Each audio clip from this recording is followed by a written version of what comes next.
அமரர்க்கு முன் சென்று கப்பம் தவிர்க்கும் கலியே துயிலழாய், செப்பமுடையாய் திரளுடையாய், செற்றார்க்கு வெப்பம் கொடுக்கும் விமலா துயிலழாய், செப்பென்ன மென்மலை செவ்வாய் சிறுமருங்குள் நப்பின்னை நங்காய் திருவே துயிலழாய், உக்கமும் தட்டொழியும் தந்து உன் மணாளனை இப்போதே எம்மை நீராட்டேலோர் எம்பாவாய்.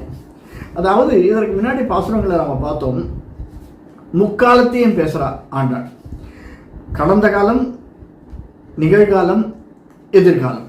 இதுல கொஞ்சம் அவசரப்படுற மாதிரி இருக்கு. ஏன்னா அந்த வார்த்தை பாருங்க, இப்போதே எம்மை நீராட்டேலோர் எம்பாவாய். சாதாரணமா இந்த அர்த்தம் என்ன அப்படிங்கிறத பார்க்கலாம். அதாவது 33 அப்படின்னா 33 தேவர்கள் அப்படிங்கிற அர்த்தம்.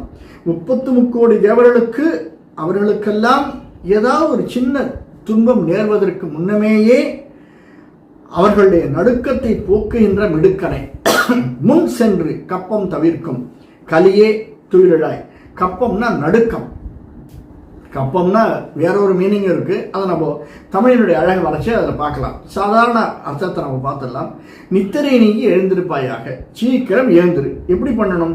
நீ எப்படிப்பட்டவன்? பக்தர்களை காக்க வல்லவன், நேர்மை உடையவன், கப்பம் தவிர்க்கும் கலியே துயிலழாய், நீ செப்பமுடையாய், நேர்மையானவன், வல்லமையுடையாய், திறலுடையாய், வல்லமையுடையாய், பகைவர்க்கு துக்கத்தை தருகின்ற குற்றமற்றவனே, குற்றமானவனே, குற்றமற்றவனே, அதாவது குற்றம் உள்ளவர்களுக்கு குற்றத்தை தருபவனே. Double negative.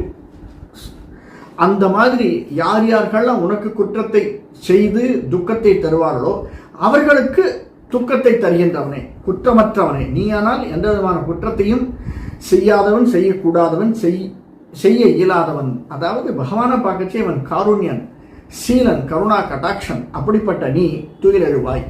பொற்கலசங்களை போன்ற மென்மையான உடலை சனங்களை உடைய செந்நிறமான வாயையும், அதாவது செவ்வாய் சிறுமருங்கல், சிறிய இடை சிறுமருங்கல் உடைய திருமகள் போன்றவளையே நப்பின்னை